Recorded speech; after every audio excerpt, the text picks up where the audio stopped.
Photonia. Thankfully they are common and becoming more common, so they're not that hard to find here in Tucson anymore. I just know that I cannot have a Photonia if I plan on doing traveling, because every time I go on vacation they die. But if I'm at home with them, they do really great. So this one is a fun question. So what is the last book that I read? So if you didn't know this about me, I studied English literature and linguistics. So I love to read. Naturally, I've always just really enjoyed reading. And then when I went to college and became an English person, it was a lot harder for me to read for pleasure because I was reading like 15 books a semester. Just broken up against all of my classes. A lot of my favorite books I read in college, and I have read them again for pleasure and not to analyze everything that the author did. So I picked up one of those books from college again, and it is called Yo, and it's by a woman named Julia Alvarez. I actually read some of her short stories with my students because those are kid appropriate too. And so yeah, Julia Alvarez is a beautiful person and author, and I love her work.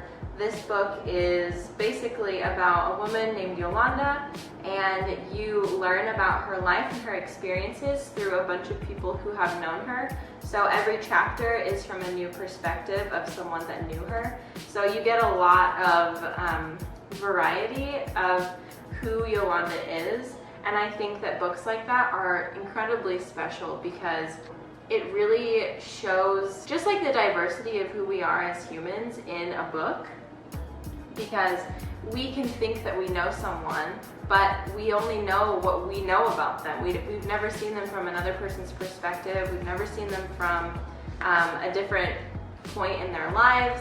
It just talks a lot about human nature all through this one girl. Looking back on the day, what is my most clear memory? My most clear memory from the day was definitely the color and texture of Daniel's eyes.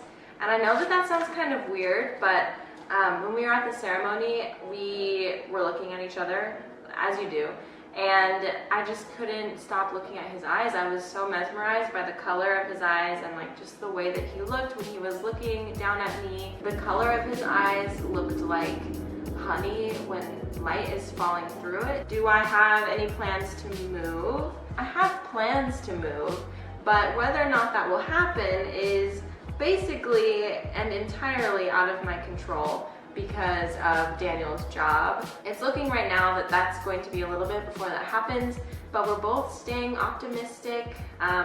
We both want to experience different things. He's obviously not from Tucson, and I have never lived anywhere besides Tucson, just because of financial circumstances after high school. You know, staying in-state for college is so much more affordable than going out of state, and I didn't have any sort of scholarships or anything like that. We would love to move into another country for a little bit, but again, that just depends on his job. With my job, I can go anywhere I want and work because I work virtually, so it's really just contingent on his job, and so we're crossing our fingers that we can move sometime soon. So for the honeymoon, we went to this place called Tulum, and it's a city in Mexico off of the Yucatan Peninsula, and it is very gorgeous, very special place. 1,000 times yes, I would recommend going to Tulum.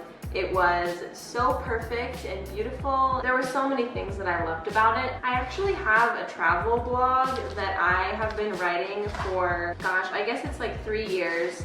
I don't think that I have any consistent readers, and I don't think that my post would ever show up in a Google search, but I have this travel blog, and I write just all about my travel experiences in places that I've gone, called the Wildflower Heart. We stayed in a really cool hotel. It was like an eco hotel, and a lot of their stuff was like all natural, biodegradable, especially their shampoo and conditioner and stuff like that. We stayed at Kai Tulum. It was a really cool hotel. I would definitely recommend it. Okay, so I have done a really good job of getting a lot of soil into the like rosette area of the succulents, but it is a little bit difficult to get soil on all these little nooks and crannies. I'm going to finish cleaning this up, and I will show you guys when it's finished. Okay, so this is the final cactus garden. So that would be all on this endeavor. I did put some decorative rocks in here, if you can see that.